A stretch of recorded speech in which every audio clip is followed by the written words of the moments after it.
Good morning, everybody. How are you guys this morning? Oh my gosh, look at all the people in here already. Let me get my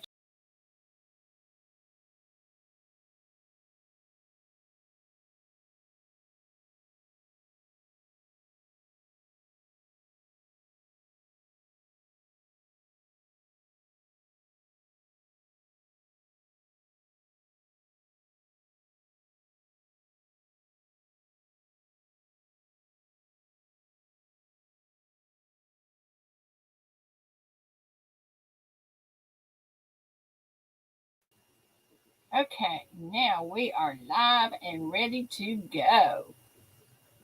Who all is in here this morning? Let's see here. Poppy, you were first on my books.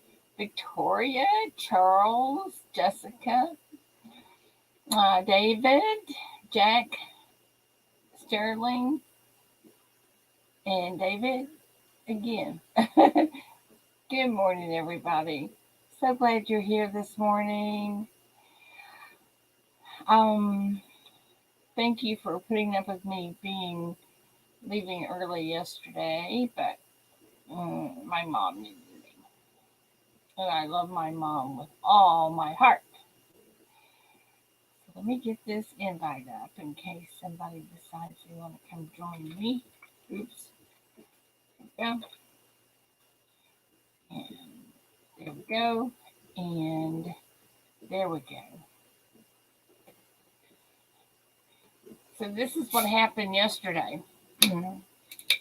I left here, ran and got my hair cut, ran and picked mom up, took her to get her hearing aids, and then kind of next door to where the hearing aid place is a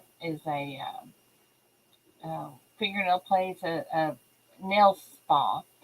So she was talking about needing her nails done. So I took her over there. We got her nails done, and she tried to call and get a haircut appointment, and the girl that does it wasn't available. So I said, "Well, Mom, Walmart has a walk-in thing." So we ran to Walmart. Uh, the woman didn't have time to style it, but she could wash and cut it. So that was a good thing. So anyway, we did that, and so then she says she doesn't, since she didn't have time to curl her hair or anything. I took her to my house, dried her hair, and curled it for her, and then played the piano for her for a little while, and then took her home. And by that time, it was like, what, 3 o'clock? And I said, oh man, I'm just too tired to do anything else. Lifting her chair in and out of the car, but I did. I came back over here and I finished quilting a quilt. So anyway, that was my day yesterday. And how was y'all's day? Did y'all do anything exciting?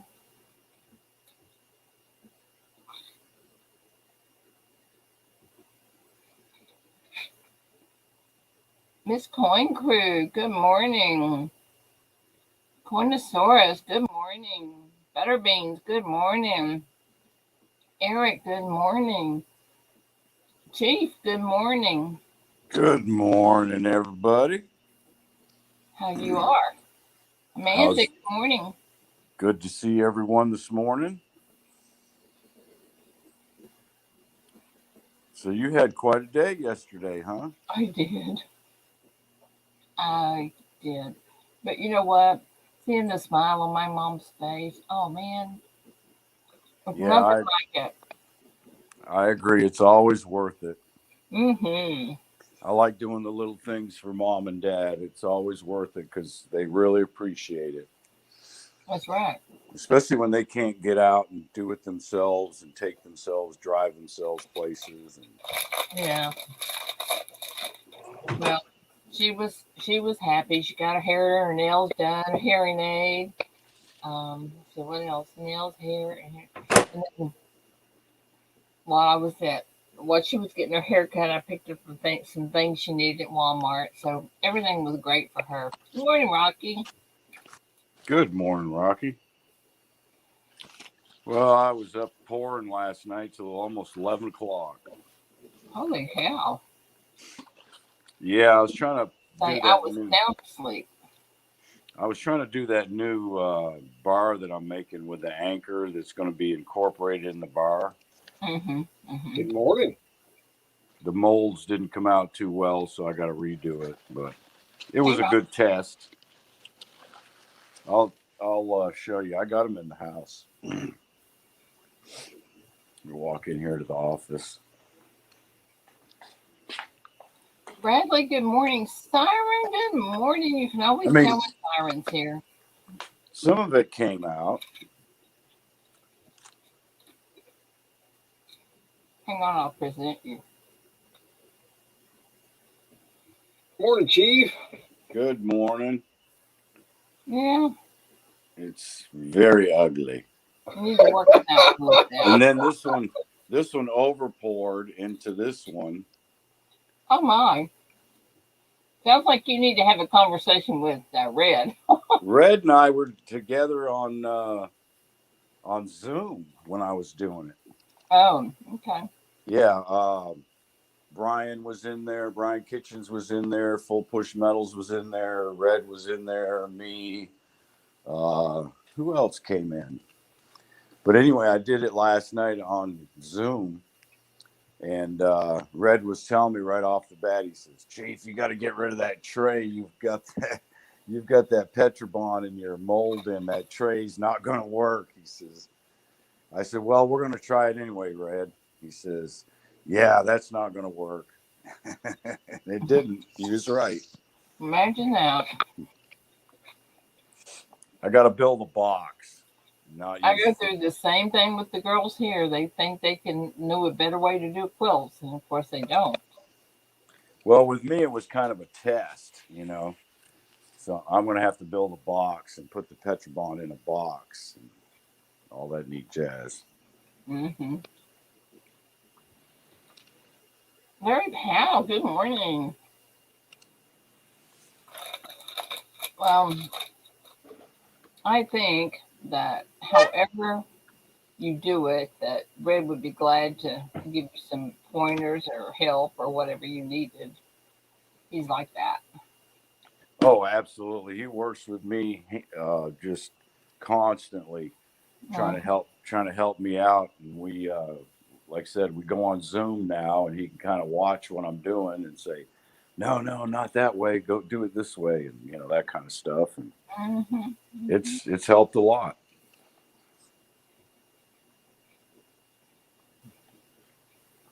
So, how are you, Mr. Rocky? I'm doing outstanding. Going in a little late today. I was beat up pretty good yesterday, so crawling in and out of little small holes is tight. Yeah. My brother's new wife sent me a message last night.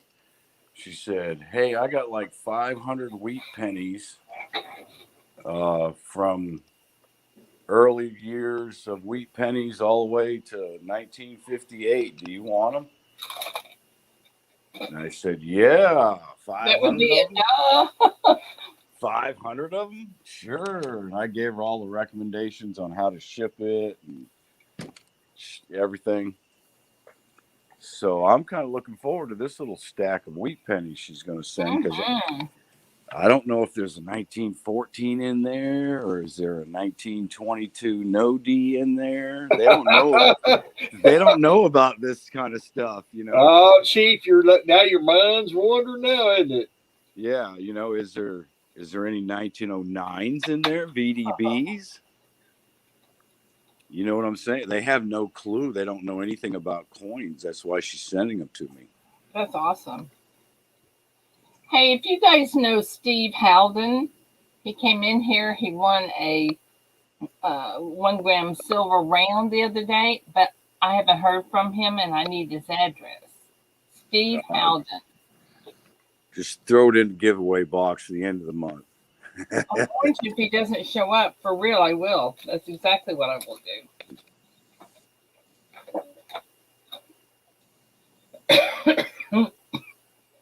So, what have you been up to, Rocky, besides working? Mostly just working right now, just trying to get caught up. I probably would think another week or so, and it'll kind of subside a little bit. Got a pretty good handle on it, so it's just we've been under a lot of pressure trying to keep up with the pace. You know? Yeah. They always No, try to keep up with the Jones. no That, coin. You haven't done much with coins, huh? no, I haven't hardly done anything cheap. I was on the website for the Mint when they had the CC dollars and the O's. Yeah. And so I was fortunate enough to score those. But Oh, were you? yeah, yeah, Yeah. The Morgans. yep. Awesome. Yeah, but that was the last thing I've done with any, and that that was I was just lucky, and I tell you what, I was really surprised. I was booted off that site probably 5, 6 times, and I got back on there and came right back in there. Was fighting it elbow to elbow trying to get on their website. That the Mint needs to do something about their website bad.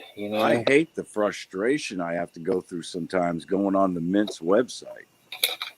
Yeah, it's very frustrating because I was signed into my account and I was just kind of waiting until they went on sale, and every time I get into my account, and I had I went after the CC first, and I had them in my cart, and I went to check out, and I was booted off the site, Oh, and I'm like, oh wow, and yeah. then I struggled back. It took me probably, I don't know, 5, 6 minutes to get back in, and I got right back into my cart and I checked out, and that was probably about, I don't know, 10, 12 minutes into the sales, and I got that, and so then I went back after the New Orleans and got them in my cart finally, and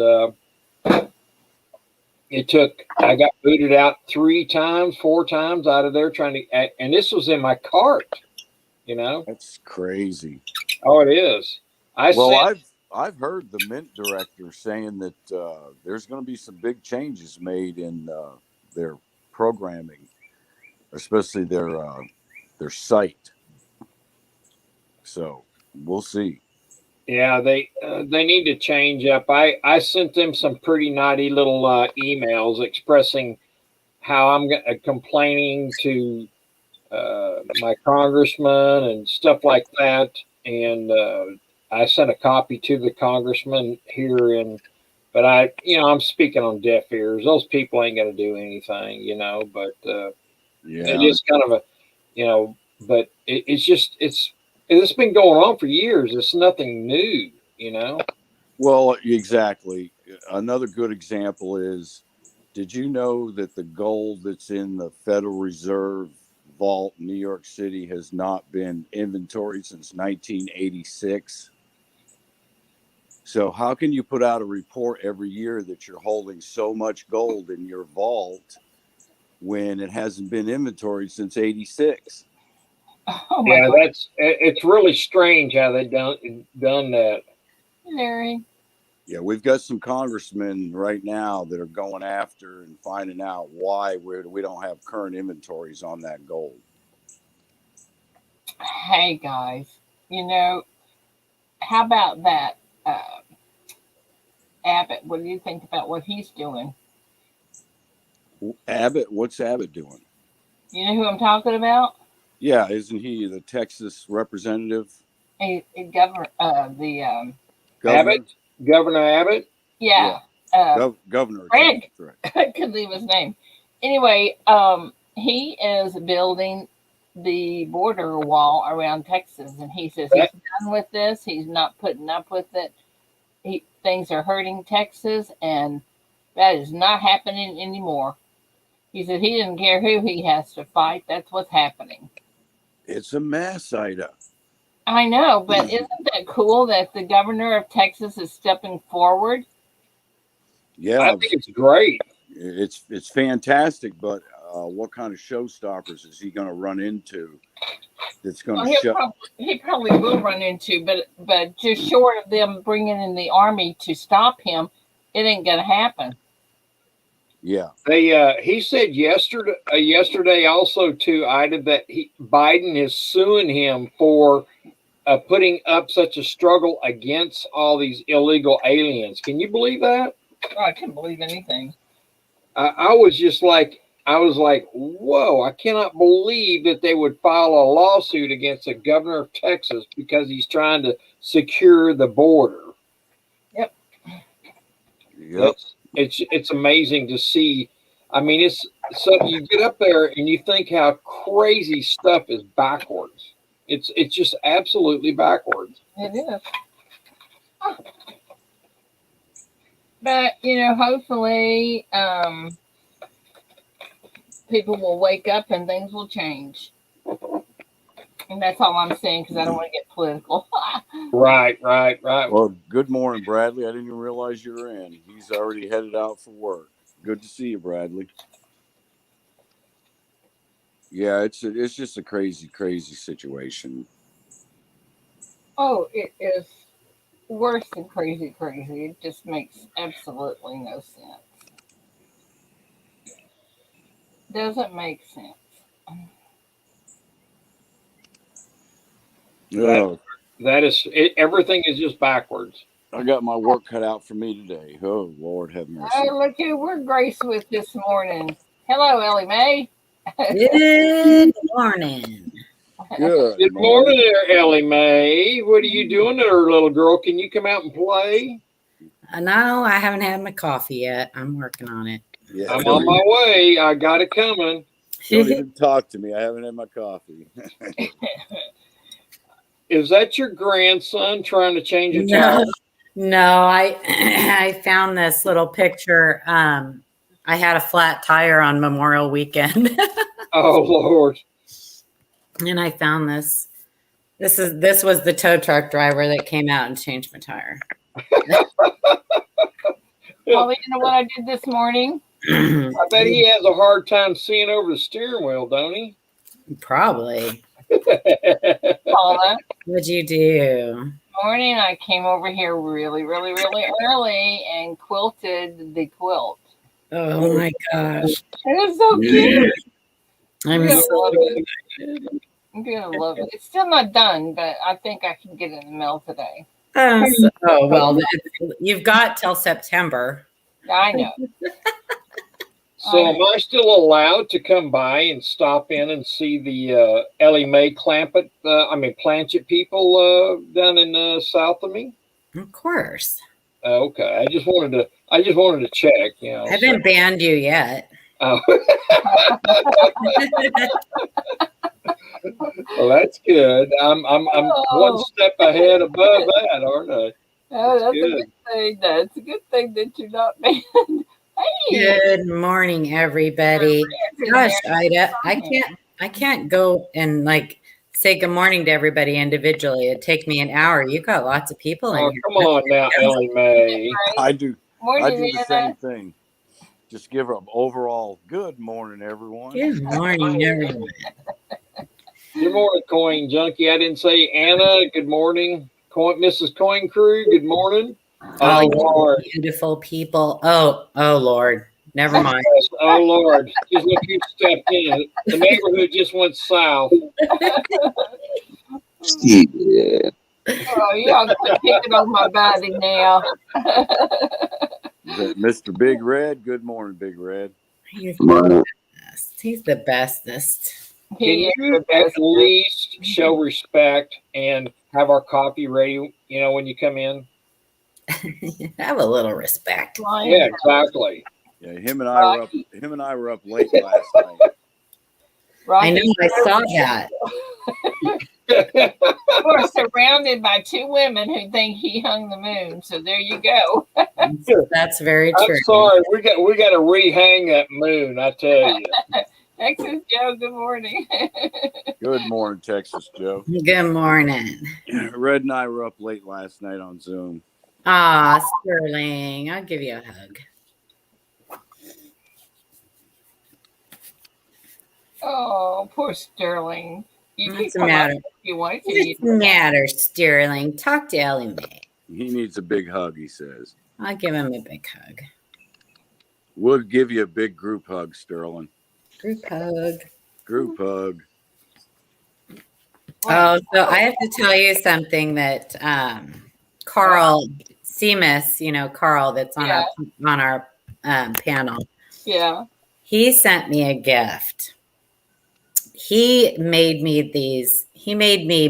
big mint marks, okay, P, D, and S mint marks to hang in my new man cave, my new coin office. Show us. Well, I can't.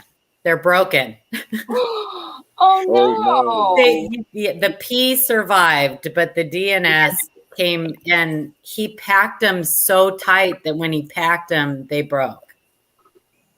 So I know. So I was gonna try to fix them and glue them back together, but there was too much missing, so they wouldn't fit back together. So he's gonna make me new ones. Isn't that sweet? Yes, it is. So I'm gonna have a place to put those up on my wall, and my pictures from you, Ida. That I'm so excited. Still ringer. What pictures from me? The quilt picture and the one that you made me when Kim passed away. I didn't get a quilt. Oh, yeah. You didn't make the quilt pictures this year, huh? I have not had time. Oh, but you're planning on it? Yes, I am. Okay, good.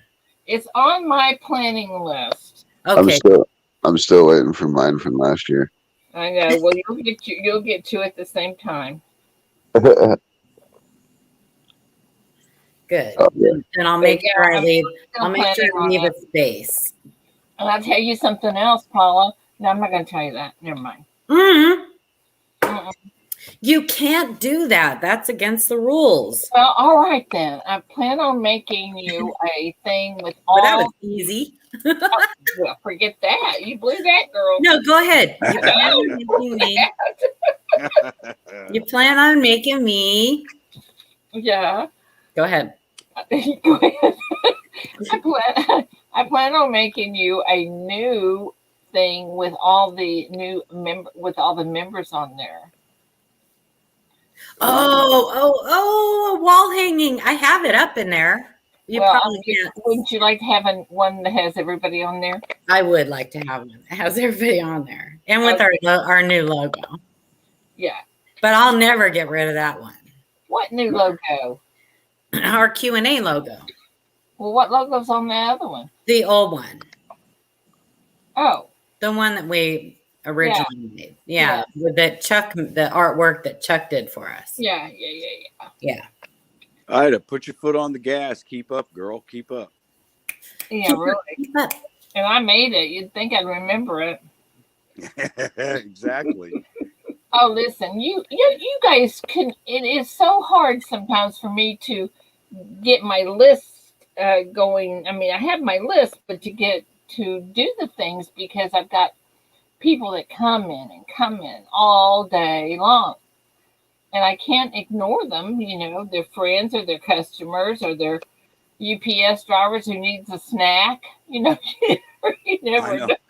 We have to set little alarms on our phones sometimes just to make sure it reminds us, hey, don't forget to do ACH. Hey, don't forget to do this and don't forget to do that. Exactly. And the bad news is I still don't have any air.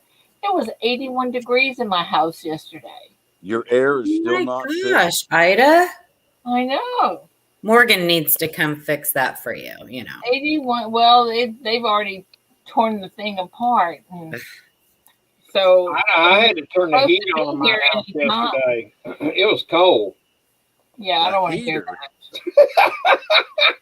But it's miserable. I mean, David can't do ceiling fans because they really mess with his sinuses. So I have fans on my side of the bed. I have fans on the other side of the room circulating air and trying to sleep. And it's so dang hot.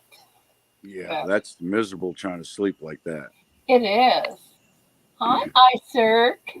Good morning, Eric. Good morning, Matt. Good morning, Steel Ringer. Anybody else did I miss? I know, right, Eric? How dare them come in while she's live? That's just rude. She needs to put a sign on the door. What sign? That sounds like please do not disturb. sounds like the hound dogs are getting started over here. Time to go inside. I know. Lord have mercy. I think they all decide to sing a song in the morning or something. Something. Yeah. It's really cool though, because it's just like the girl that cuts my hair. She stops in and just to talk, and they don't realize that I have work to do. They just want to say hi to me, and I can't say get out of here. I'm busy, although I'd like to. But you know what? My friends and my family and people that come in to say hi, that's more important than the work. That's true. Of course, it's the people like Paula and anybody that I'm doing stuff for suffer from it. You're always doing stuff for everybody, Ida. Oh, How close are you to 1,000? I don't know. Hmm. I don't even. Oh, I forgot to look this morning. I usually look in the morning before I come on, and I forgot to look. The Q&A only needs 30. Oh my gosh! I know. 30 to get to 1,000. Put the link up there, Yeah. and everybody go over there. We can get her up to 1,000 this morning. Yeah.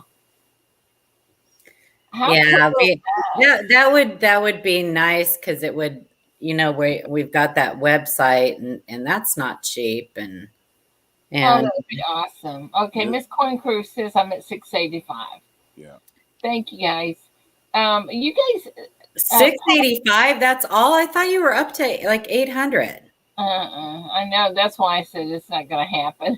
Hey, There's Paula, not enough morning people. That's what it is. I know. Put the Q&A up there. Put the Q&A website. Let's get everybody over there to. Oh, that means I have to go find it. Come on. Look, there's a lot of blue people in the chat. Somebody go find this. Somebody go. Hey, Paula, why don't you come down for the Tyler coin show? Oh, I wish I could. I wish you could too. I wish I could. I could have, a while back before two of my daughters got pregnant. Yeah. Now all my money's going towards other stuff. I can't imagine what that would be. And we have a lot of birthdays, summer birthdays and stuff. Yeah, we so, do. and gas prices are crazy. We have birthdays every month. Yeah, we have lots of birthdays, and my son and daughter-in-law's anniversary was yesterday. 3 years. Oh, congratulate them. I know. Very good. Bless their hearts. They're a lot of work, aren't they, Ellie Mae? They are, but they are sure worth it. I want to Paul, you want to see what I put on the center of that quilt? Of course I do. Let me see if I can find it. I'll show it to you. I have a new granddaughter coming in August, and I have a new grandson coming in September. That's fantastic. I know. My daughter, my baby girl is having a baby. Wow. I felt the same way when my daughter. Congratulations. When my daughter had her daughter, I felt the same way. I was like, "Oh, my baby girl's having a kid." Oh boy, she has no idea what she's in for either. I have a feeling I'm going to be seeing a lot of that baby. I had my daughter here for the first 3 years, living at the house with us. Yeah, my son and daughter-in-law lived with me for 2 years. They just moved out a couple months ago, but I got to spend with my youngest, my granddaughter. I got to spend the first 2 years of her life, so that was awesome. So okay, just give me a second here. Let me. But yeah, so it's going to be very interesting. And my daughter, poor thing, that her work just laid her off. they said they made some lame excuse. She loved that job too. She worked at an assisted living for like Alzheimer's and dementia, and she loved those people. And they made some excuse. They wrote her a letter saying they had counseled her before on not being willing to learn or something like that. And she never got counseled. It was all a bunch of crap. They let her go because she's pregnant. Yeah. That's exactly what happened. Yeah. And in Oregon, you can let someone go without even a reason. So Yeah, we have that in Florida also. yeah. It's, But she so they're gonna be struggling. So I'm gonna be helping them out. But you know, it'll be a couple weeks before she can start getting her unemployment. But she already has a job lined up for after the baby's born. She'll be able to work from home, and they don't have internet where they live, so she's just going to come here and bring the baby and use my office and work from here. So it'll work out. yeah, gives you a chance to spend time with the baby, and Yeah, I can help her and exactly. Because it's a tough. We all know that us that have had children, how tough it is when they're first born, the yes. lack of sleep, and especially the mamas, the poor mamas. I didn't see it. Put it back. Oh my gosh. Giggles, ruffles, buttons, and bows. Loving hearts. Smiling faces. Dancing. Let me read it, Paul. Let me read it. Oh my God. Giggles and ruffles, buttons and bows, loving hearts and dancing toes, smiling faces and little curls, and that's what makes baby girls. Oh my gosh, I love that. Isn't it And cool? see, that's a baby. I don't know if you can see that. Let me see. A baby elephant. Baby elephant sleeping. My daughter loves elephants. That's going to be amazing. Have you seen the picture of her nursery? I'll send it to you. No, you never did send it to me. Well, it's just a crib, but she's it's oh my gosh, that's my new grandbaby's name, Viviana Annalise. Oh, here's our chef. There's the chef. I know. I'm looking at the food down there. I know we're gonna. What's up today, Mr. Chef? We're doing a chimichurri sauce with chicken, some vegetables. Yum. You know what Everything chimichurri looks is? good except that right there. That lemon just. Oh my, yeah. Hey, I'm just trying to get to make sure I got everything set, but I want to show you real quick. Just really excited to be able to give this to my son. He got it for his birthday yesterday. He turned 16, the big 16. So, tell him happy birthday from us. Yeah. But I found this at our local coin shop. The guy was like, "Yeah, I don't get these much anymore." But it's No, Isabella. Yeah. No, He saw it. that is our only quarter commemorative coin. Yeah. Yeah. The Isabella quarter. They are not cheap. Good find. When Teddy saw this in the store, I'm standing like 5 feet from him, and he gasped. That's on my bucket list. That's on my wish list right there. That's one of my bucket listers. Yeah. Isabella. Yeah.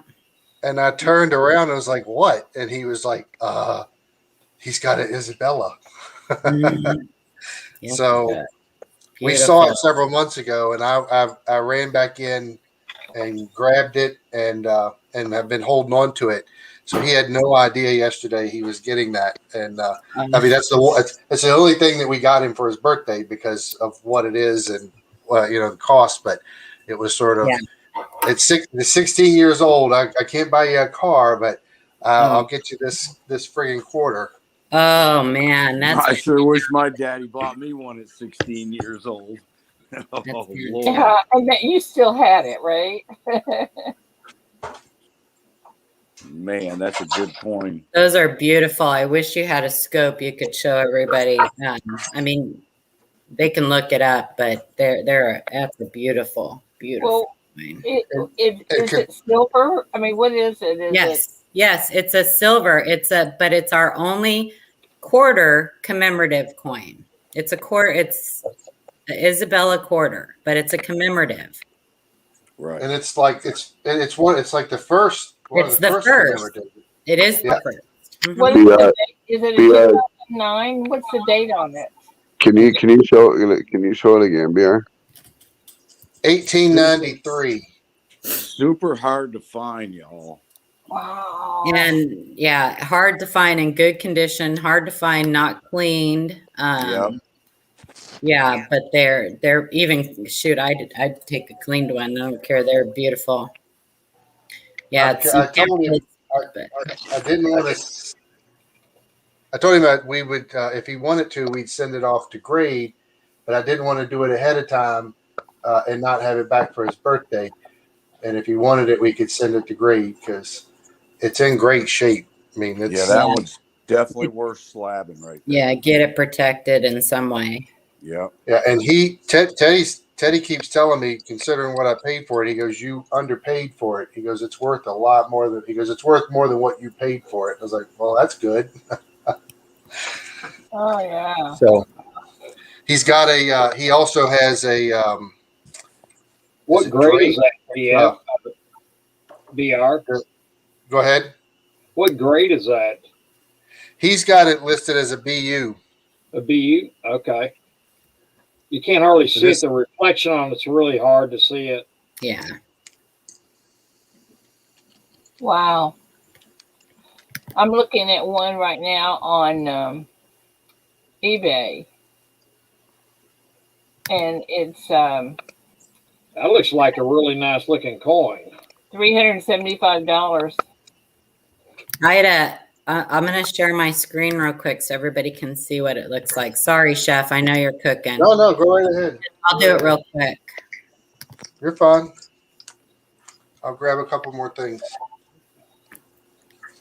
Where'd you go, Paula? Oh, there you go. Holy Toledo. The one he has is blast white. This one's toned, but they're a beautiful coin. They are beautiful. Holy. That's a PCGS graded coin. I've seen that one before. That's a nice coin. Yeah. Wow. No wonder that's on your bucket list. Oh, it is on my bucket list. That is that grade at like MS 63, 64. Wow. This one is a 68 plus. Yeah, that's a nice one. Wow. But the one that Chef had looked like it might have had some proof like cameo on it. I don't know. Yeah, it's really hard to tell because it's the lighting and stuff. Like you really can't see it. It's hard to see. Morning, Joe. Wow. Sharp eye for coins. And other Joe. I don't have that one either, Texas Joe. I want one. Schumar had a beautiful, in fact, that might have even been Schumar's toned one. And I'm not really into, I like my coins blast white. I'm one of those people. But he had a beautiful one that he sold not too long ago. Shoot, if I had all the coins that I have on my wish list in my stack, I'd be a multi-millionaire. Oh, I know. Did you see what that 1933 $20 gold piece sold for at the 18 million. Yeah, did you see that? Like, whoa. 18 million, yeah. It went for 18 million? Mm-hmm. Yeah, 18.8, I believe, wasn't it? Yeah, 18.8, something like that, yeah. I thought all the 33s were confiscated. After 18, what's a few $100,000, right? Exactly. That's like change, 18 and change.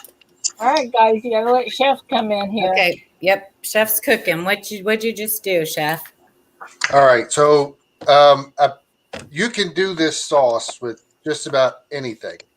I'll say it first because Ada hates it. We'll get it out of the way. It's fantastic with fish.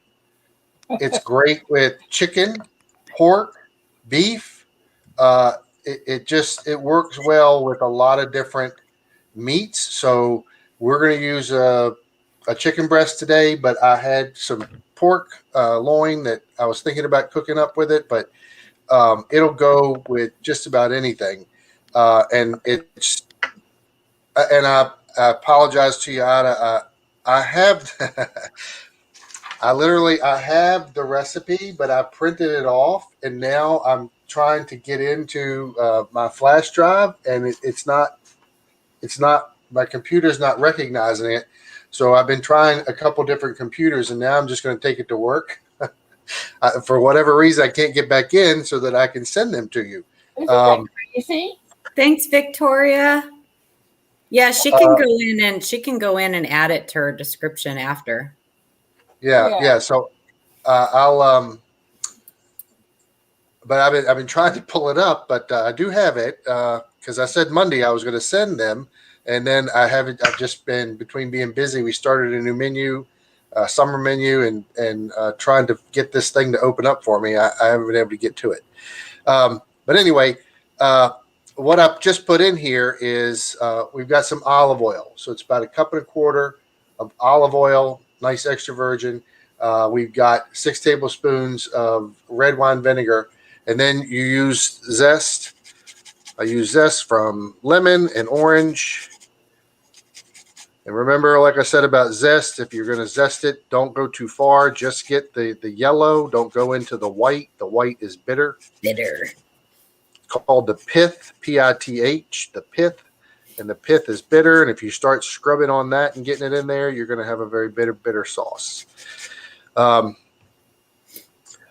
I want basically the zest from one lemon and some of the zest from one orange. You could put a little lime in here as well if you like it. I would say you could, Ada, you could leave it out. Thank you. but I don't honestly, I don't know. I feel like if you put it in there, you're not going to notice it because we're getting ready to put some herbs in here that really they're the star of the show. And I'll talk about that a little bit. But the herbs really are what you're going to, what's going to really spark off. This is sort of a accent, helps to accent flavor. I've said it before, acid in your recipes can really help to substitute in salt content because the acid will enhance flavors. So, if you skip it, what you're working with might end up being a little bland. And then if you like, I'll say it for Ada, if she, I'm going to juice these now. If she is not, she doesn't like citrus, so just put a little less than what it calls for, but at least use a little because of the role it plays in the recipe. If that makes sense. Well, it doesn't. As long as it doesn't taste lemony, I'm good with it. Ida, Ken would have loved this. Ida, are you trying to tell me you don't like lemon or limes with tequila? You're right. I don't care for tequila. Come on, Ida. Paula. What were you saying, Paula? I was just saying Ken would have loved watching this. He was a chef. Oh, I didn't realize that. Yeah, he was. Nice. Yeah, he would have loved watching that. But he would have been in giving well, this is what I do.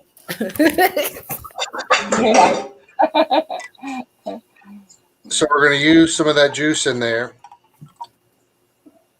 the citrus juice. Now, what we've got, and you can use all of it.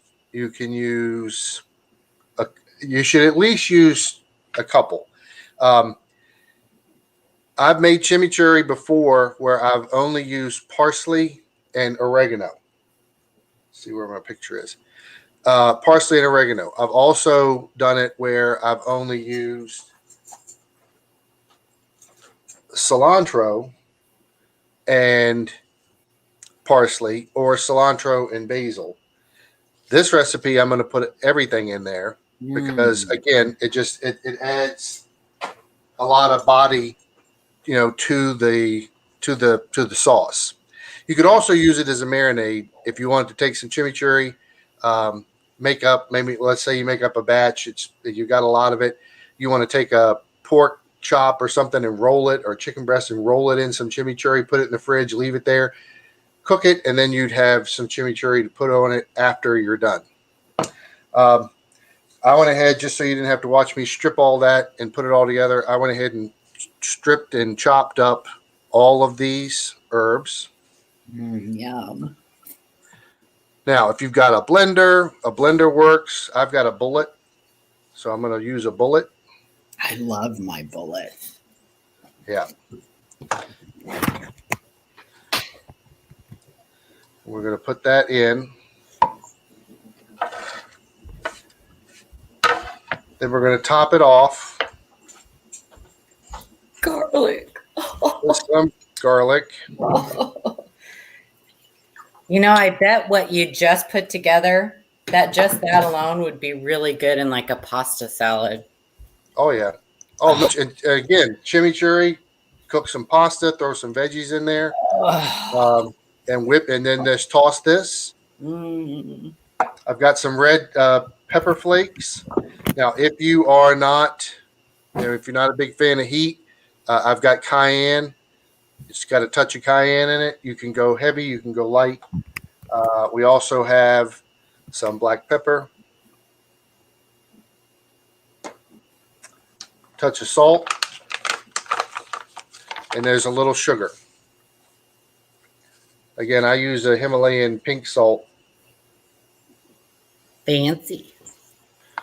Well, it's really, those salts, iodized salt has more,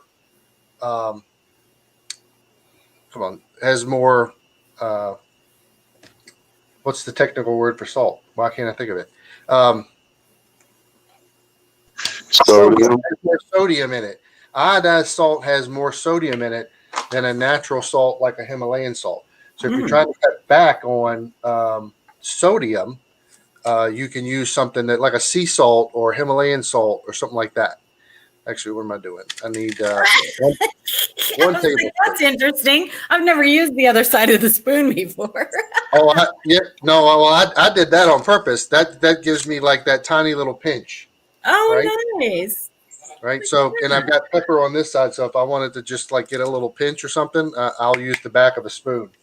Let me tell you something. Smart. Let me tell you something. When you're running and you're in the kitchen and it's crazy and you're trying to get stuff done, I'm using this side. I might get in the middle somewhere and do something if I have to. But I ain't got time to grab 3 spoons or 15 tablespoons. I'm putting it in there however I can.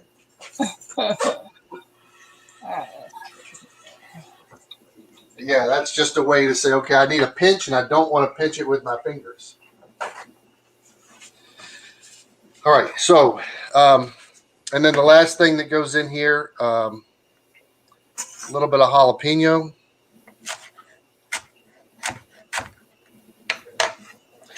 And I know that I'm going to put this in a bullet and chop it up, but for me, if I want to really puree it up, I like to cut the pieces a little smaller so that the blade doesn't have to work so hard and everything gets all caught up in there.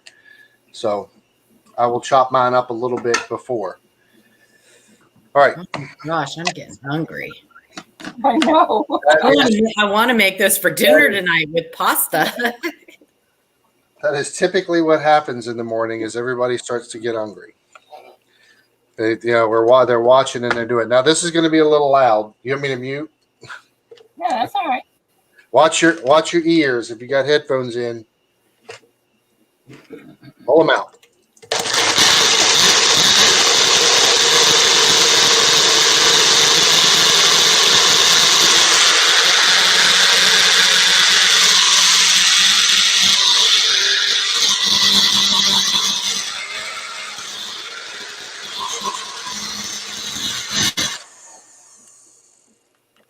Doesn't take a lot if you chop that stuff up ahead of time. And if you're using something like this, or if you're using a blender, don't.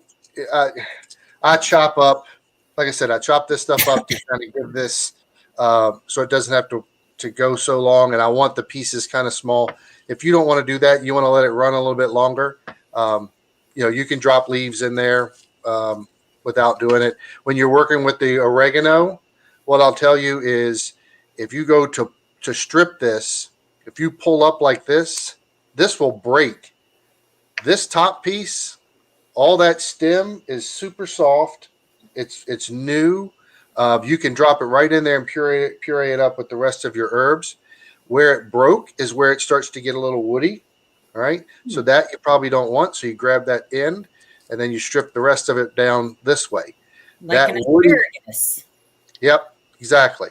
And that way you don't have the woody.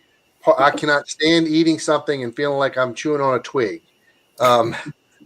So that's just a good thing to know. And I don't know if you ever watch any of the cooking shows or anything like that, but it's like Top Chef and those things.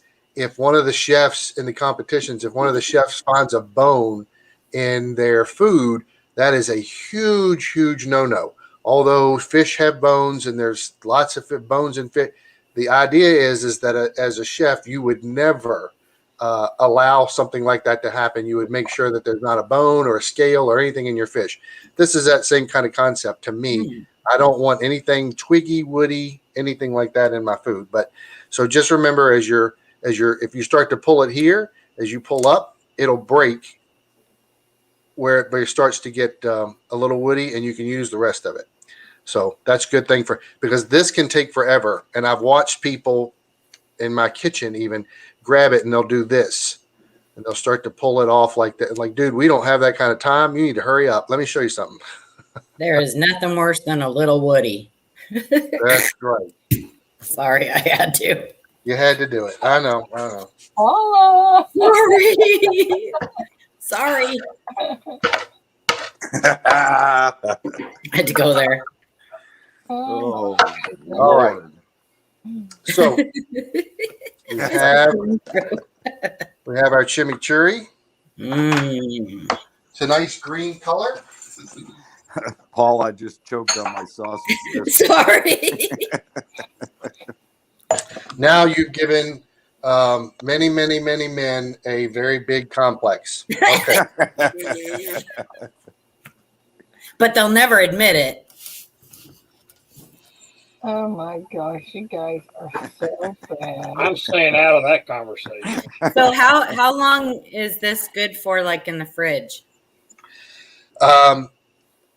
Technically, you want to hold it, keep it around for like 7 days. But if you, because of what's in here with the olive oil, the vinegar is going to help to preserve. The citrus is going to help to preserve.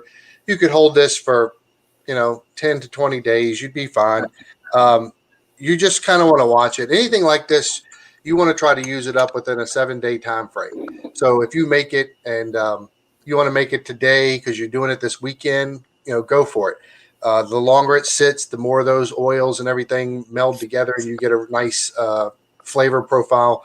But don't make it and then leave like this much in a jar and then try to come back to it a month later, because you're going to get mold. Mold will grow even in a slightly acid environment. It'll still grow over time, but the sauce is green, so really, would you even know?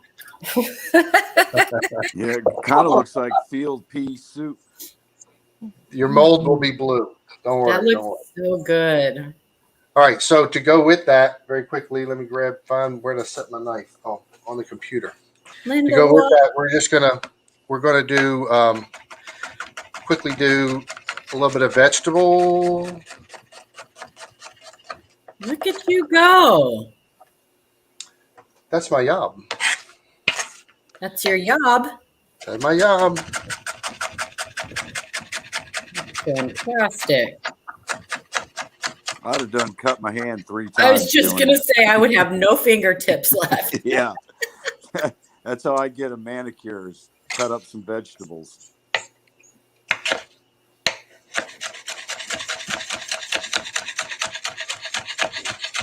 I started doing this in, well, I said it before. I started doing this when I was very young, but I started cooking in a professional kitchen in 1988. Oh, you've been doing it a long time. And I did my apprenticeship, started my apprenticeship in 86. I apologize, 86. And I started my apprenticeship in 88 and finished it in 91, beginning of 91. So I am also going to put, and I didn't put it in there, but it's not going to kill anything. I got a shallot. I was holding it for the vegetable, but you can put a little bit of shallot in here as well to grind it up. But we're going to. Have you ever thought of doing a Top Chef competition or anything like that? I was just thinking Hell's Kitchen. I watch these guys all the time in competition. I always think of BR Chef, how well he would do in this competition. I watch all the time. I've had people say, well, why haven't you? It's, I don't know. I've never been able to. I don't know. My jobs have never really been the type of jobs that would allow me to kind of walk away for that period of time. Yeah, I got you. All right. So we've got some zucchini, some pepper, a little bit of shallot. We got a little bit of jalapeno. Let me slide this out of the way. I'm going to grab the burner and we're going to saute that up. And I got a chicken breast. So we're going to put it on there. Make us a plate. Oh, yeah. Linda Wallace, Chad has missed you. You better get a hold of him. I don't know if you have already, but he's been worried about you. It's so good to see you. Yeah, good to see you, Linda. I haven't seen you in a while either here. I was just asking about You're using a propane stove? Are you camping? Well, just to keep it all on the screen. Oh. And not have to move the camera 15 times and make everybody dizzy. And look at that. Yeah, these I love these. I love these little propane stoves. They're great. Yeah, I still have an old Coleman where you hook up the little gas bottle to it. Two burners. I have about 9 or 10 of them at work, and I keep one at home because if there's ever, we're in Florida. If we ever had a hurricane or some sort of power outage or something like that, I want to be able to cook. And recently we had to get rid of our grill because it was just old and deteriorated. So I don't even have a grill right now outside. I'll have to rectify that soon enough. But yeah, I love this little cooker, little burner. Ooh, sorry. So we've got. I just got this flat top a couple weeks ago. Oh, the flat top. So those look amazing. I would love to play with one of those. That thing's fun to cook on outside when you're doing bacon and pancakes. Being here in Florida, I mean, the problem is that I don't know. My kids are so picky about what they eat. I don't know that I would use it as often as I would like. So, all right. So, quick saute on this. We don't need to go very far.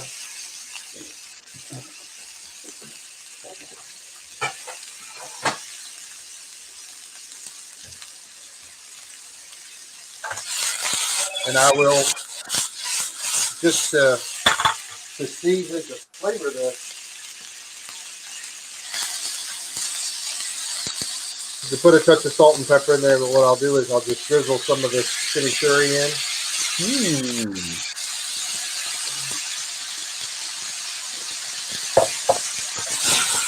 Paula, when you're making your pasta salad, do you like your vegetables raw, or do you like? No, I like it al dente. All right, so this would be perfect for that. To cook it, lay it out, let it get chill, cool it down a little bit, and then toss it up. Actually, that would be amazing. BR Chef My sausage biscuit is getting very jealous of what it's looking at right now on the screen. Oh, you're having biscuits and sausage gravy? Yeah, and they're Oh, very jealous of what they see. throw some of that over the top of it. I gotta go, everybody. We'll Oh, see bye, y'all later. Rocky. Have a great Bye there, day. Ellie Have a Mae. great day, Rocky. Y'all Good to take see you, care. Rocky. Have a great one, buddy. Thank you. You too. Good. Well, this would go great with. Oh! I know what I got. I got something for this. Oh my Hold God. up! Wait a minute. Hold up. Wait a minute. Linda, I wore one of your necklaces Monday night on the live coin Q&A because I love it. You know, when I saw that, I thought it was one of Linda's necklaces. I was Did going to you? ask Yeah. you. It matched my earrings. I have little coin earrings. Yeah, I was going to ask you, and then I got thinking about something else and didn't ask you. But I was looking at it, saying, I think that's one of Linda's. It is. I put a gold-plated quarter in. She sent me some necklaces, and I took one of the quarters out and put a gold-plated quarter in it. It's really sharp looking. There you go. Rocky sent me a beautiful silver necklace too with a Libertad in a bezel that I wear Oh sometimes yeah. too. But my earrings matched my necklace, so love my Linda Wallace necklace. They're legendary. I want to find a bezel that holds ASEs. Gosh, And look at that that. is a roasted sweet potato. And that sweet potato is going to be it's an orange vegetable. So if you're watching your carbs and things like that, if you're watching sugars or whatever, well, not really. Yeah, sure. It helps with the sugar too. Some, this has more sugar than a white potato, but it's just an orange vegetable. So much better for you than a white, orange starch is better than a white starch. And because you've got the acidity and, whatnot in your chimichurri, it's going to go so well with that sweet potato. Mm.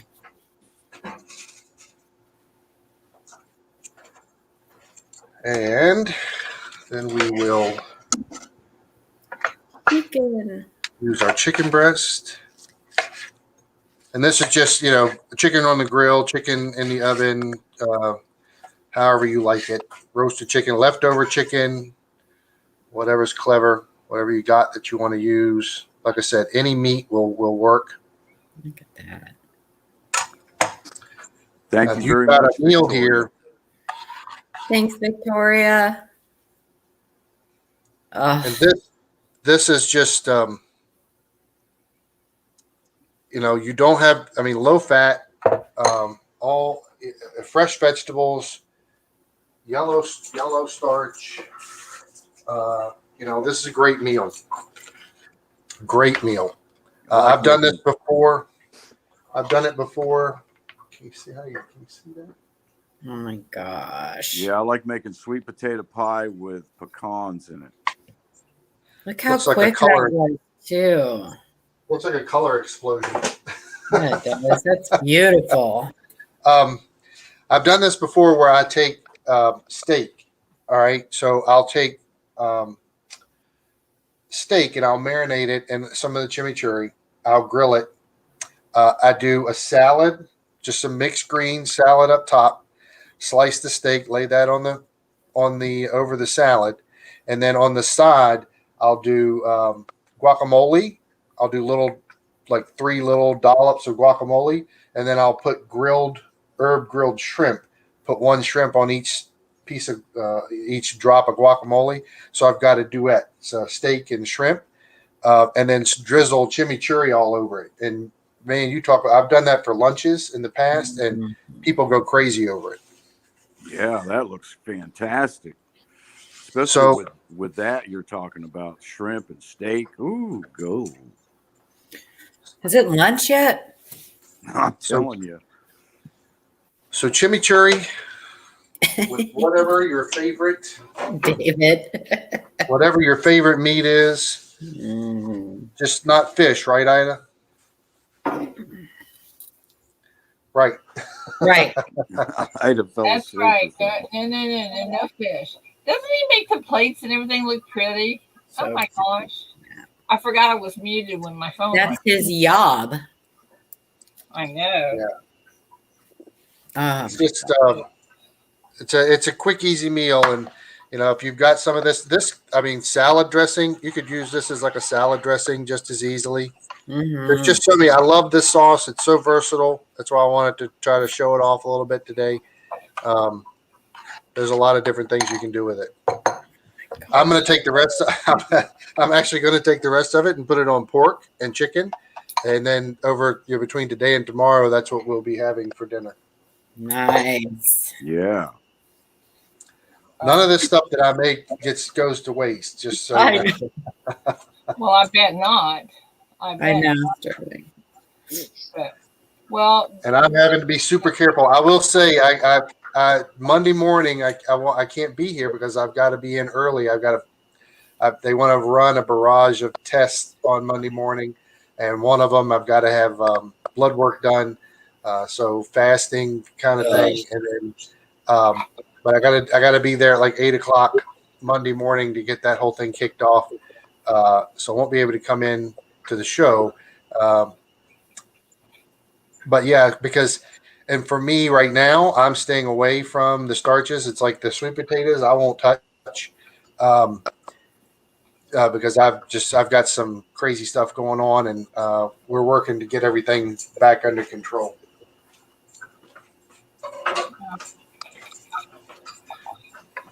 I'll tell you what. I can't even look at it.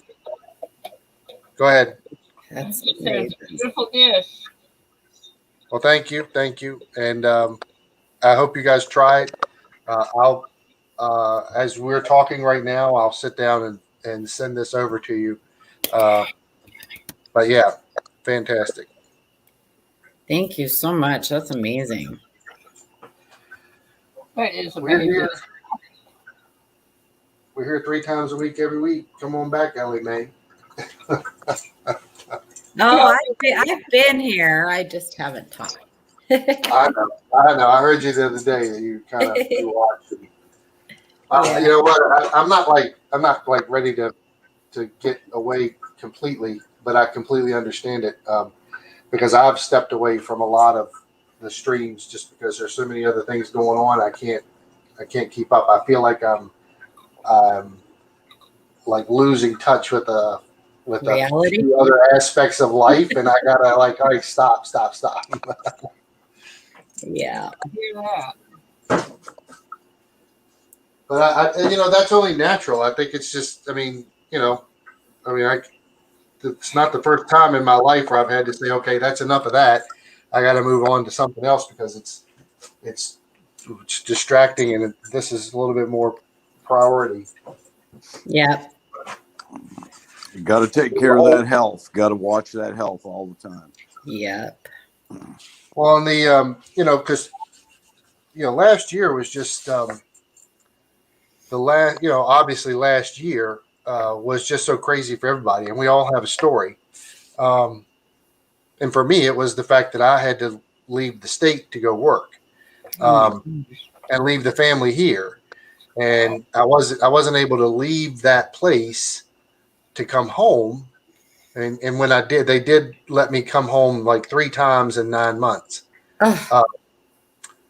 Now, like I said, I looked at it like, how many military people get deployed and have to be away for, months, years on end, and they don't get to come back and see their family. So it wasn't like it was something that has never been done, but it was difficult because we weren't expecting it. But we did the best we could. But it definitely created ripples that we're still experiencing. So it was definitely a weird and crazy, and we're trying to kind of get ourselves caught back up, and all of this is part of it. So we're all trying to find that normalcy again. I don't think it'll ever go back to what it was, but we've got to find normal and stay in that groove for a little while. Yeah, there's a whole lot of people out there that have to leave their families, especially military folks. And it's a tough thing to wave at your wife and kids and moms and dads and say goodbye for 6 months. I'll see you in 6 months. It's a Yeah, tough thing. Of course, nowadays they have the internet and they have face-to-face communications they can do. Back years ago, you didn't have that. You had to go to a phone place on land in order to call your family and talk to them for 2 minutes. The nice well, thing about this community and the coins. My son is the collector. He loves his coins. Um, and we do coin roll hunting, and it was that thing that we used to connect while I was away because I could get on my laptop there and I could get on my phone and FaceTime and we could search coins together uh, over that over the phone. Um, all of the channels. He had been watching the channels. I really wasn't watching some of the channels. And then I started to watch them, and then we started to. All right, so and so's coming on. I'll be. Uh, let's get on and watch together. So we cut something on. And we'd sit down and we'd watch the shows together. So it was that thing that kind of connected us during that period of time, which is why now, I've tried to be so strong into it. Yeah. But everybody's got something going on, and you can't watch them all. So yeah. we try to do the best we can with what we got. Oh, Steve Howden, welcome and send me your address. I have that coin to send you, and I can't send it because I don't have your address. So, yay. Thank you very much for doing that. Yeah, thank you, BR Chef. That was Yeah. a great display. I am definitely gonna. I always look for like easy, simple things to make because I'm by myself, and I'm not good at cooking for one. So, Me too. I end up eating sandwiches a lot. my diet right now is horrible. Yeah, that's what my doctor told me. He says, "What are you eating? I'm looking at your blood work here, and I don't like what I see." Yeah.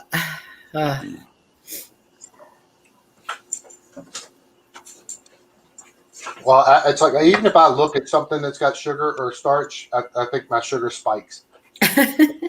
Yeah, I've had to cut my sugar way back. And let me tell you, that is so difficult working in a kitchen because yesterday we had we did just for lunch just a barbecue beef sandwich, and I went up to just check the line, and I'm because a lot of times at night I work the line, but right before lunch started I went up to check the line, and I saw the barbecue beef, and I went to like check the flavor, taste it, how is it, and it made me realize. I mean, I ate it, and I was like, "Son of a bitch," because I can't. The barbecue sauce has so much sugar in it, I can't have it. Oh. I have a sugar-free barbecue sauce here at the house, but I was like, "Damn, I can't eat that. I can't have it. I gotta watch." Yeah, I'm doing the same exact thing. Everything I look at, I got to make sure it's not got a bunch of sugar in it. If it's good, I love don't sandwiches. That's the rules. I love sandwiches, and it's just so hard to not be able to have bread. Yeah. That's a hard thing for me. Yeah. I mean, my wife would never survive without bread. Wait. BR, you are the chef. You should be able to make us a bread substitute. Oh no, there's lots of bread substitutes. There's lots of substitutes types of things that you can do, but they all involve a starch. Now, what I do is I turn it into a salad. I'll take roasted chicken and cheese and vegetables and tomato and cucumber, all that. I'll throw it on top of a salad, and I'll make a salad out of it. But that's not a problem. Or I'll wrap it in leaf lettuce or something like that, so that I can roll it up and then eat it. There's definitely alternatives, but when you're focused on hurt quick and let's go, and I got to choke something down because I got to keep moving, you typically grab the easiest thing, which is not the best thing. Exactly. So, it's like the easiest thing in the kitchen. In my kitchen for years has been Danish and rolls and bread, butter, sweets, desserts that are made already in the cabinet where you're going to serve them that night. And let me try Twinkies. that. Brownies, cookies, Twinkie. Bags, bowls of ice cream, bags of corn. Yeah, it just, and let's face it, the food industry makes it difficult for you to eat healthy because it's so much more expensive. It's cheap to go buy chips and Cheetos and puffs and just all the stuff that's not good for you that's processed, and those things are less expensive. But when my brother was trying to diet, and I went into his house and it's just full of Cheetos and chips and things. I was like, he's like, well, it's just so expensive. I was like, all right, well, you need to stop, prioritize, don't buy all of this stuff, and take that money and then buy more vegetables. Now he grows a garden every year, so he's all into fresh vegetables and stuff like that. But so you gotta focus in on it and really pay attention. It's not going to come to you automatically. You really got to plan out what you're doing. The people that do meal plans and do meal planning, and they work all day on a Sunday to plan their meal for the week. It takes a lot of time, but it's one of the best things you could do for yourself because you don't have to think about it during the week when you're running.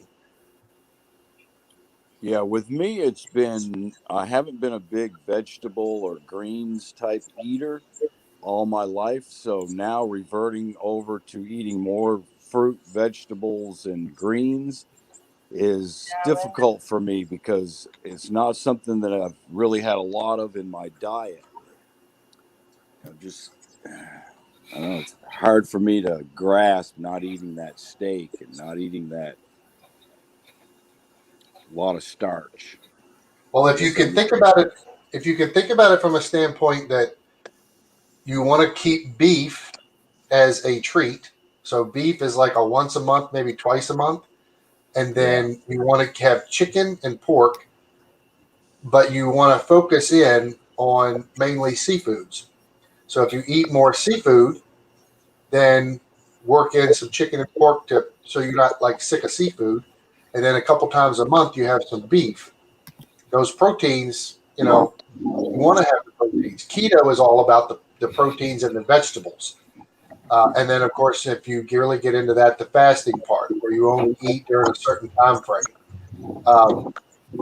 So it gives your body time to process. I mean, if you think about it, it takes your body the longest to process beef. Right. And it doesn't take it as long to process seafood, and then a little bit more for chicken, a little bit more for pork. And did you say only eat beef once or twice a month? I ignored that. I ignored that comment. Yeah, I was gonna say that's like every night for me. You notice how quiet I've gotten. I'm just gonna die. Right? I eat all the bad stuff. Well, and that goes back to what is your goal? I mean, I know people that have eaten beef all their life, twice a day, every day, all their life, and they're doing all right. But if you're trying to cut back on it, or you're trying to achieve a certain goal, that's what you're after. Because I would never say, don't eat beef. When people start talking to me about it, well, I just wish I could do this. Well, if you're going to do this, you need to cut back on your beef intake. And some of us older fellows, when you've had a heart attack and they go in there and do open heart surgery or put stents or something in, That's when you start saying to yourself, you need to make some lifestyle changes really fast, dude. Yeah. I could eat healthy. Don't get me wrong. I love vegetables and healthy. I salads. I love all that. I definitely could. I'm just too lazy. And again, it all boils down to metabolism. You've I got had to. a big. I had a quarter pounder with cheese and fries last night for dinner. Oh well. I had a grilled chicken salad, unfortunately. Oh, stop it. You need to eat healthy. Well, we all do, but still. I had Mexican food. I had fajitas. This would be good. Those vegetables and that chicken and chimichurri sauce would be good. Oh my god. Oh. I just like saying chimichurri. I know it's a fun word, chimichurri. It is a fun word. I'm surprised Red didn't tell you to hold your tongue and try to say that.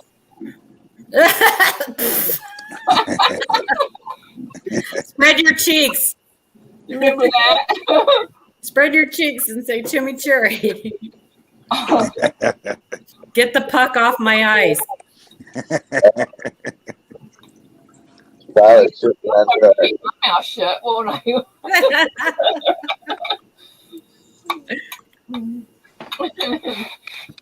Oh my gosh, that's hysterical. Victoria is doing a fantastic job posting She is. live coin Q&A link this morning. Thank you, Victoria. You're such a wonderful person. She is. I have 38 emails I got to answer today. Number one monitor of YouTube is Victoria Roman Carter. She does a fantastic job. Hey, Full Push. Bob's Pistol and Arda Linda Walls. What's up, Push? Good morning, Full Push. See Monkey Metals. See Monkey. Soros. Now these people snuck in here. They came through the back door because BR was up, see? Oh, I see, Mike Wolf. I love me some McDonald's. I'm sorry. I'm guilty. Yeah, I do too, Paula. I love McDonald's. I go get their fries, and just from the time it takes me to drive home, they're gone. Well, I took on a no soda thing here about a year ago, and I've successfully gone one full year and had absolutely no soda. No Coke, no Dr. Pepper, no nothing. See, I'm not a soda drinker. I drink maybe 2 sodas a year. I'm not a big soda drinker. Never have been, but we didn't really have it growing up. My mom would always make lemonade and Kool-Aid, which isn't any better for you, but my problem was I didn't have it growing up, but when I got older and I could have it, I went crazy. You went crazy, yeah. No, we just didn't. I don't think my mom, really ever told us we couldn't have it. It just wasn't, she wasn't a soda drinker. My dad wasn't a soda drinker, so it wasn't something that we ever really had at the house. I think that when I was probably in my later teens, I drank more soda then than I did my entire life because I would have it at the skating rink. So, What's your drink of choice, Paula? Water. Coffee. Yeah. Water, coffee, tea. That's me. Whenever I want a soda now, I get a glass of water. There you go. And that's how I kick the soda habit.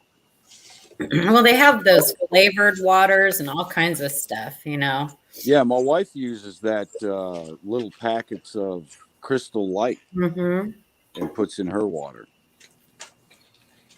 I used to. You never saw me that I didn't have a Diet Pepsi in my hand. I mean, everywhere, and that was in my mid-20s. And one of my friends, his 25th birthday, we got destroyed. I mean, we got I mean, we had like 2 bottles of Knob Creek, Mm. 2 fits. We were bad. It was bad. It was a bad couple days. But that was it. After that, I couldn't. I was so sick I couldn't drink anything but water, and I've never touched another one again, which is all right. So mine is. I drink unsweetened iced tea and I drink water. Occasionally, I'll have a Mountain Dew diet.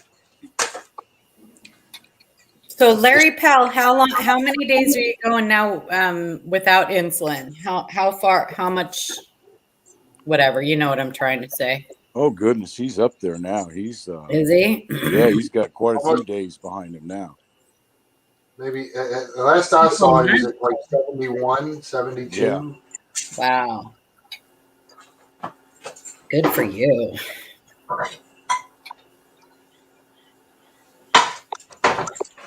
That's fantastic. Yeah, he's doing really good on his diet. Well, Larry, you got the number. We all have to be proud of him. That is not easy. 86. Oh, 86. Yeah. 86. You're almost 3 months. That's fantastic. Yep.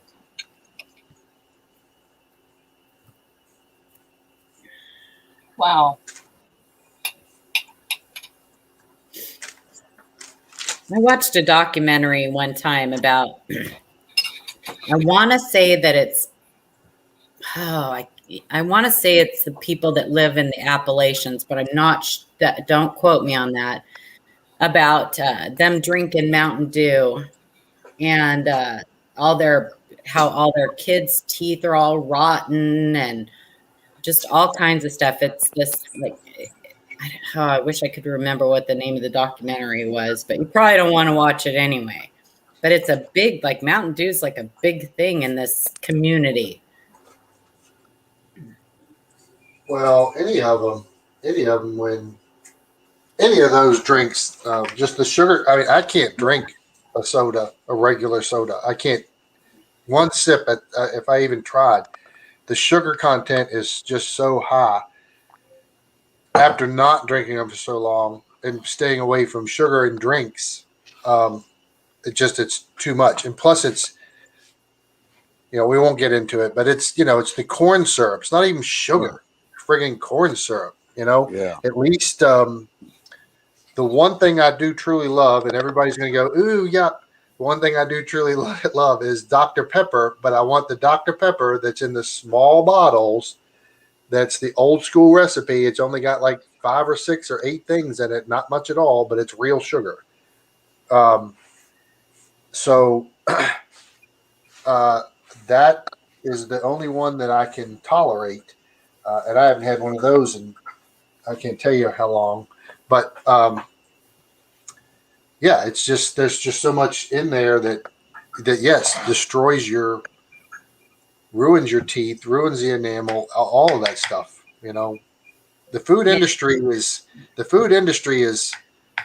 a double-edged sword. Everybody's trying to get their dollar, and to some extent, they don't really care how they get it.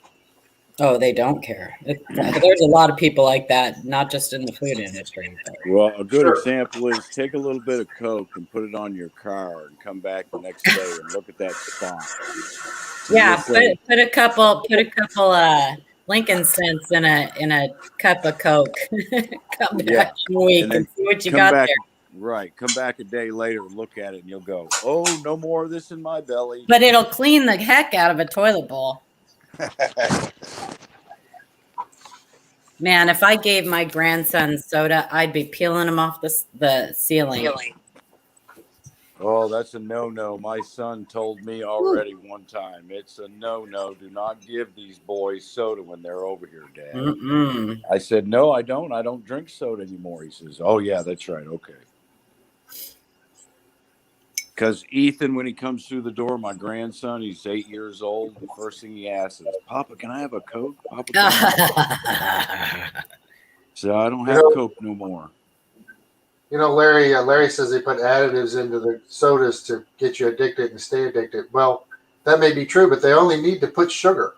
Sugar is an addictive substance. Yeah. Sugar Big and time. heroin act the same way in your brain.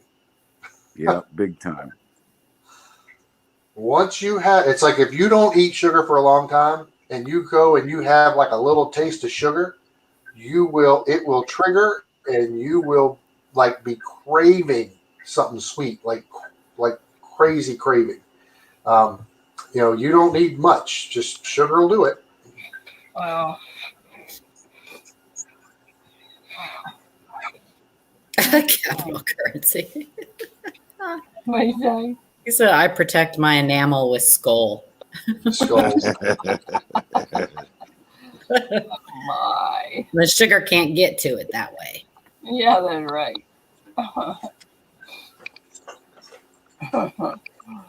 Wow, Jack Gallman's got Mountain Dew was made for just moonshine back in the day. I have a jar of not Mountain Dew.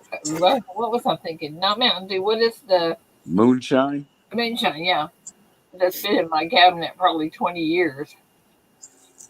Ooh, you need to throw that out. Yeah, I would, but I'm afraid it would kill whatever I threw it on. Use it to start a bonfire. There you go. Yeah. Just mix it in your car. Just mix it in your car gas, and it'll burn it up.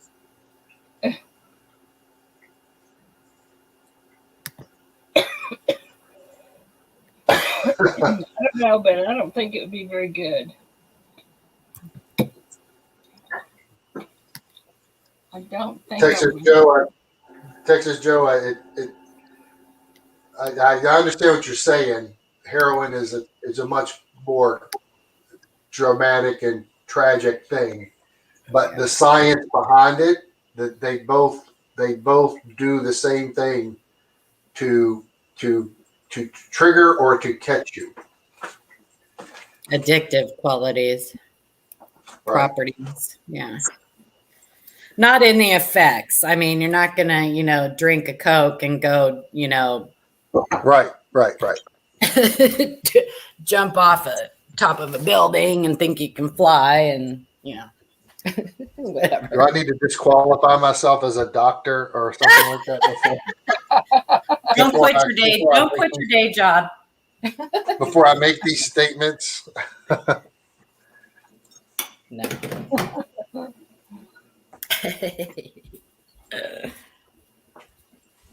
All right. Well, it's Friday. What's going on this weekend? Oh my gosh. Where's the party? When are we starting? Somebody said tequila a little while ago. I'm ready. Oh Lord, no. Nope. Well, I don't have bail money. Paul, I'm looking at an 1893 Isabella Corridor, $395 BU condition. Mm-hmm. $395. Is it graded? No. That's a cheap one, isn't it? I'd be afraid it'd be fake. For BU, I mean they're affordable. There's definitely commemoratives out there that are more expensive. They're affordable, but if I've got one, it would be graded. I'd get one graded. Yeah, because I'd be afraid they'd be fake or something. Well, people back in the day liked their silver shiny. And so it's not uncommon to find those cleaned. Yeah, I'm seeing a lot of it says on here clean. Yeah. They like them shiny. Yeah, here's one that says it's Superb Gem BU Blazing Mint Luster. And it looks like it's been cleaned. Yeah.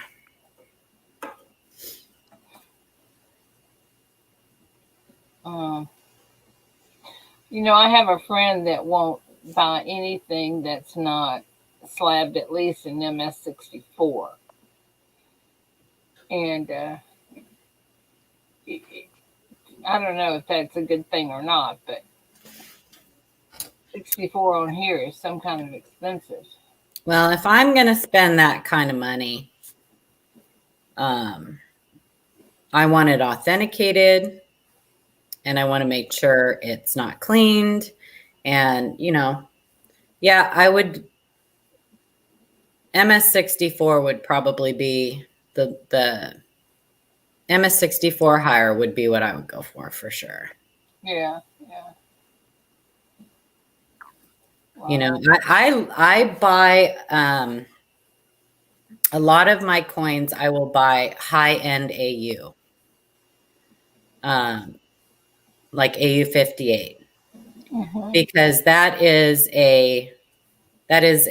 as high a quality circulated, about uncirculated.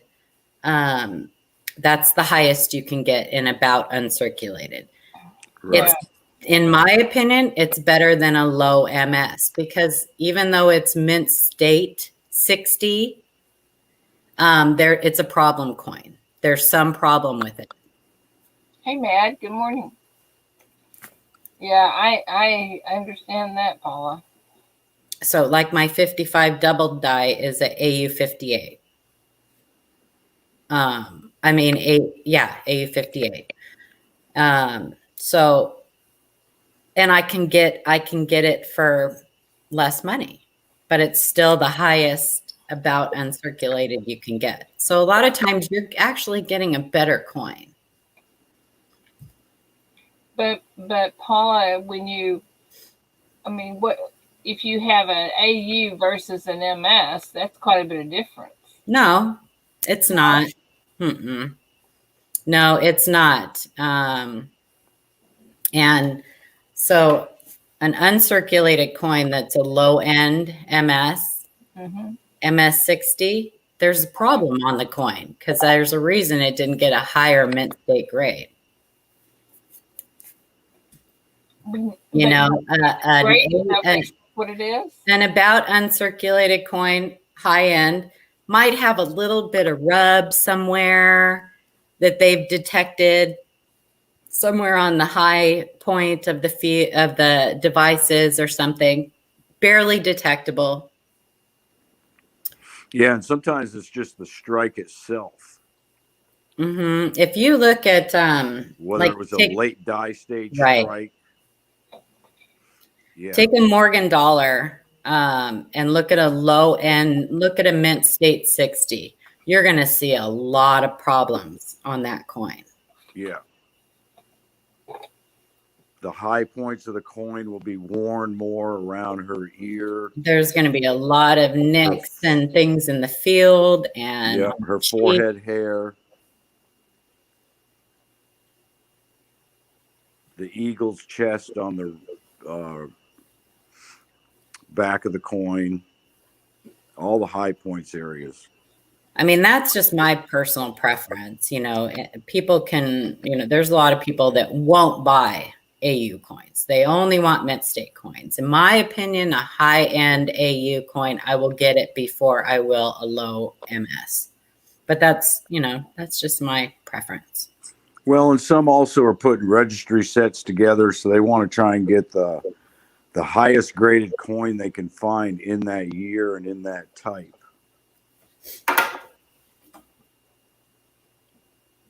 A lot of it comes down to also affordability, Yeah.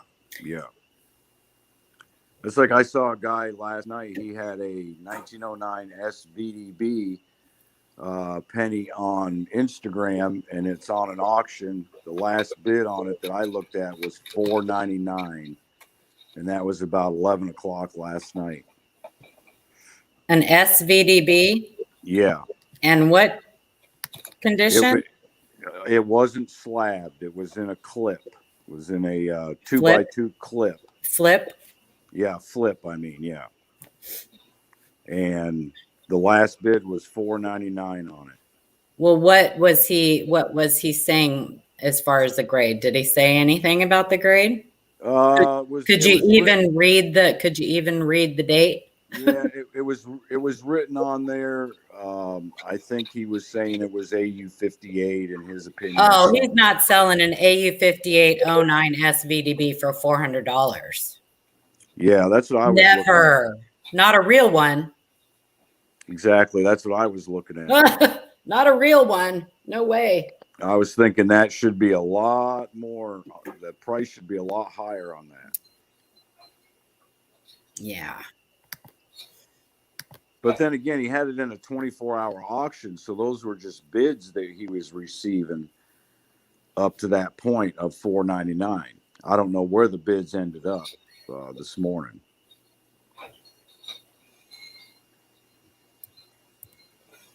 I'm not buying an 09 SVDB that's not slabbed. Exactly. I want to know that thing is real before I go pouring a few $100s into it.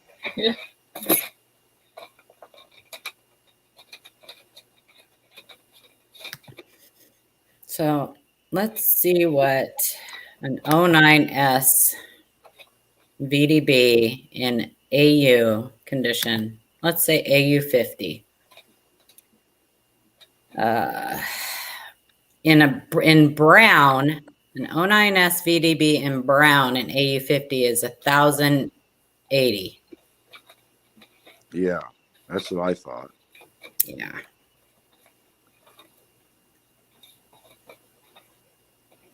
Boy, it'd be terrible to spend $500 on a penny, get it home in a 2x2 flip, and find out it's fake.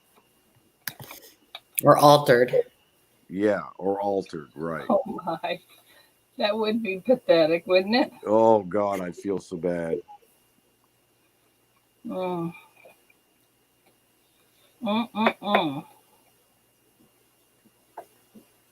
Yeah, that Oh, would is Linda leaving? Did she leave? Oh, I missed chat. Bye, Linda. Have a great day, honey. It was really good seeing you.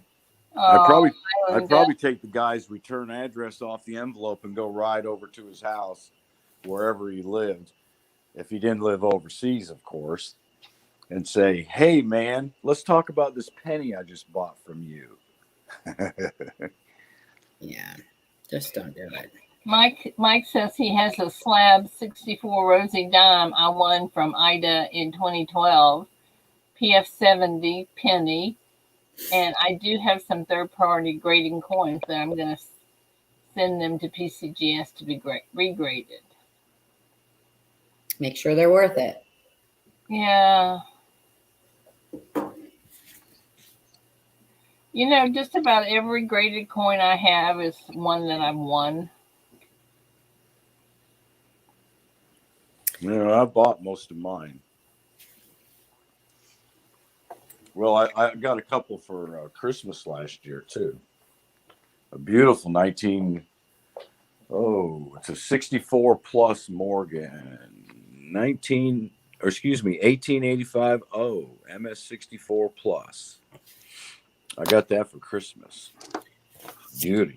Anyone looking for a PCGS Proof 70 Decan V75 ASE first strike? No, I got one of those Mad Stacker. I was one of the lucky ones that was able to get one, and it barely made it in my front door before it went back out. I sold it.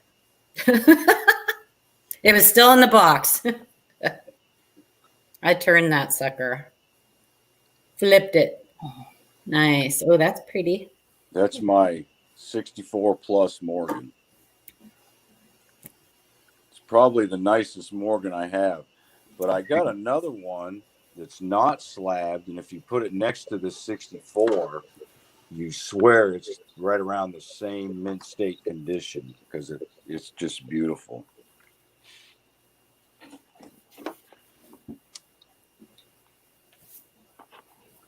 I guess that meant he was done with that.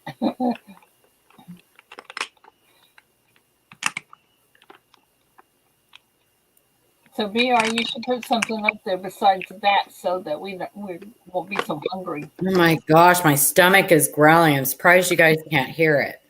I'm going out to eat with a friend today, so I don't get to eat. Yeah, I'm gonna have a bowl of Frosted Flakes. This is an 1888 Philly. 18. If you wait a second, I'll put you on the big screen. There you go. I know it's Well, got too much glare from the lights. Yeah. well, one thing Paula did teach me was how to tell if a coin's been cleaned. Well, these came from Daniel at Portsmouth Coin Shop. Can I help you? Daniel Coin Help You. Yeah. Yeah, that's where I got these from. And he told me, he said that one looks like it might have been cleaned. He said, but then again, it's just in really nice shape. That's kind of why it looks like it's been cleaned. Sometimes it's really hard to tell. Daniel's been doing it a long time. If you go back and watch his videos where he's had coins graded, you can see even he's been fooled a couple times. Yeah, exactly. And I like buying my Morgans and things like that slabbed from Daniel because I Yeah. know I'm not getting ripped off and I'm getting a authentic, real deal, you know? And he'll tell you if he even suspects it, he'll tell you it may have been cleaned. But sometimes it's really hard to tell. Yeah, exactly. Paula, Yeah. Cash Money Silver Stacker has a question, and you're the one to answer it. I do, but I can't tell you. I won't be able to tell you anything about your coin without seeing a picture. But shoot, what question? What do you have? What do you want to know about Yeah, RP? send me a picture and I'll put it up. But if Michael Kittle's in here, he'll correct you. He'll say there are no RPM pennies, only cents. I call them pennies. Sorry, I know I can't get out of that. I tried, but I just can't. I call them pennies. See a penny, pick it up. That's what I grew up with. So. Yeah.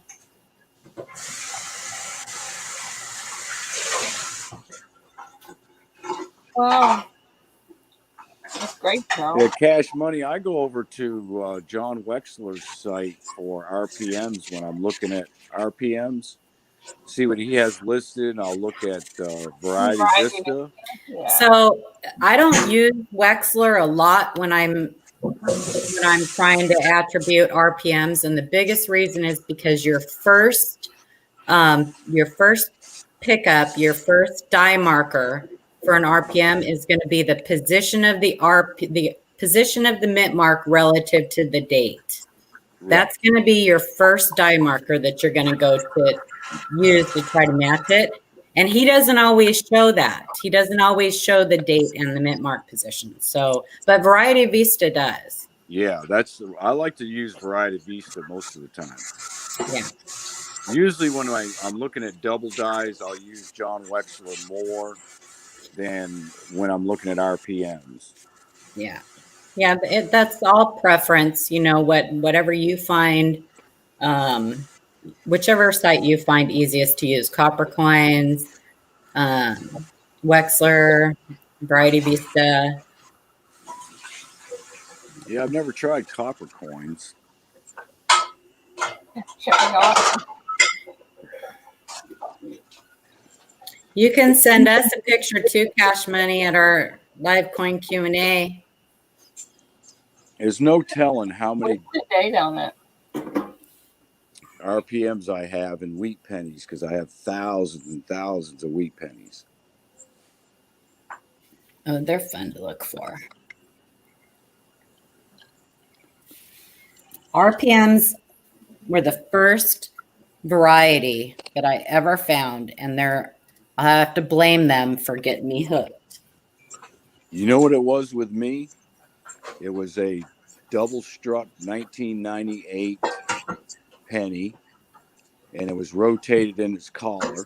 I sent it into PCGS, had it attributed and graded, and that's what got me into the coin collecting. Nice. I said to myself, well, if you can find this, what else can you find? And I was off and running. Yep. For a lot of people, it's like little die chips and die cracks and things like that, I was excited about a coin it was a Kennedy half that was a strike through. But when I send it to Paula, Paula explains to me that they're bag marks. Bag marks. But I still thought, you know what? I'm still going to keep going. I might find something. I know. Look, if you don't And I did, didn't I, Paula? you have found a lot of good stuff. Yeah. If you don't want the truth, don't send me a question. Don't ask me a question. That's right. That's right. Yeah. I tell you though, Paula, you know, you have taught me more than any of these books that I look at. Aww. I mean, seriously. Well, it's just much easier to send me a picture than to look it up, Ida. Well, that's true. But you know what? I never send you a picture that I haven't looked up, and I think I can tell you what it is. I know. And you know that's true. I think learning the difference between what would be a garage-made coin and what's actually a die crack or a die chip, things like that you show on live coin Q&A, that's where I've learned a lot, because sometimes I was looking at things thinking that it might be a die crack or a die chip when actually it's damaged. Mm-hmm. And that's where I've learned most of mine over the last 2 years is from y'all's show. It's really helped me out finding different type of variety coins. That's awesome. That's so nice to hear. You know, that's why we do it. You know, Well, I was really clueless up to the couple of years ago because I never really collected a lot of coins or started looking for any kind of varieties. And then y'all were teaching that. And I said, wow, you're missing a lot, man. You're missing a lot. And I started going through all those pennies and coins all over again. well, you know, we show a lot of what we show are repeats. You know, people will find pretty much the same thing over and over, strike throughs, die cracks, laminations, things like that. But the reason for that is because those are the things that most people find. You know, we do get awesome submissions in, but usually it's one or two that we'll show that are like rare or, you know, or on the more uncommon side to find, because they're not easy to find. You know, if they were easy, they wouldn't have the value that they have. Well, that's true. When I first started, I looked at box after box after box, and I kept thinking, I'm doing something wrong because I ain't finding nothing. Yeah, exactly. But I was actually doing it right because I wasn't finding nothing. I just was really unlucky. That was me. And then another time I looked through a box and I pulled out a blank planchet. It was a zinc blank planchet, but it was still a blank on both sides. And I said, wow, I actually found something. Look at this. A mule error on a 2020 Nui, Sea Monkey. You can send us pictures. There, Victoria Roman Carter put up our channel link, and all the information is in the description below. If you click on any of the live videos or anything, the description is the information's in the description below with our email address and how to submit pictures and questions. We'd love for you to send us a picture.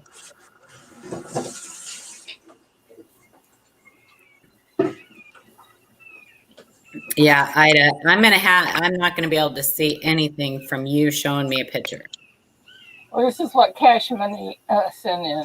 Yeah, you need to send in a close-up of that really clear close-up of that mint mark if you want to know if it's the RPM. There are some really nice RPMs on the 43 D steel, so.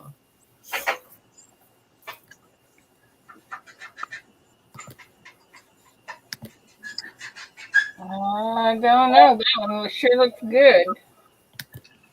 How can you see that? Well, hang on a minute. Let me. There's a lot of dye deterioration on those. Also, there is if they're reprocessed or plated, they'll It'll look like you have an RPM. There's a lot of things, so we have to see close-ups. Okay. Let me see if I can. Oh, I see what you're talking about, Paula. Yeah, yeah. You have to send a better. You have to send it into the Q&A. Yeah. Yeah, those steel scents they wore those dyes out. So there's a lot of dye wear, dye deterioration that can make it, look like you have another mint mark there, little ghosting, metal flow. But I would love to see it if you're going to send it. Yeah, they didn't have too much of a clue back then when they started smacking them steel pennies what it was going to do to their dies. Well, let's face it, coins that are made for circulation are made to be spent. They're not made to be pretty. Right. And Well, and they were So, punching, didn't do anything with their dies, and they were punching copper pennies and then started punching steel pennies and realized, oh, wait a minute, the material of our dies are not holding up punching these steel pennies out. I read an article about this about a year ago. mhm. They ran into a lot of snags and problems with the 1943s when they started making them. Yeah, and I mean, it was wartime. I doubt that they were really worried about it. Yeah, okay, exactly. good. I understand. And they had people filling in for them at the mint that had really no expertise in minting a lot of coins or anything. They were like fill-in employees because a lot of the employees were out at the war.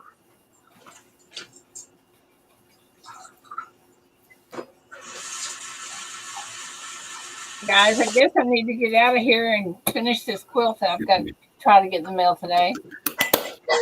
Yeah, I gotta go feed mom and dad or check in with them at least. Yeah. Great talking to all of you. BR Chef, thank you so much. I'm probably going to be making that for dinner one of these nights. So Isn't that awesome? everybody have a great day. Have a fantastic weekend. All right. You guys have a great weekend. Thank you so much. Thank you, BR. Thank you, Paula. Thank you, Chief. Thank you, Red. Thanks everybody that came up today. I appreciate you. And you guys have a wonderful weekend. And Chad, don't get into any trouble we can't get you out of. You know we love you. And hugs to everybody. And please be safe out there. And Yeah, have a very safe weekend, everybody. We love you. Thank you for coming in this morning. We will see you on Monday. that's the plan. If I am not going to be here Monday, which I'm sure I'm going to be, but I'm trying to talk somebody we all know into going to the casino. But if he doesn't, then I will be here. And if he does, I'll leave a note, in my thing so you guys can see it. Anyway, I love you guys. Thanks again for being here and have a great weekend. And I will talk to you Monday. Bye, guys.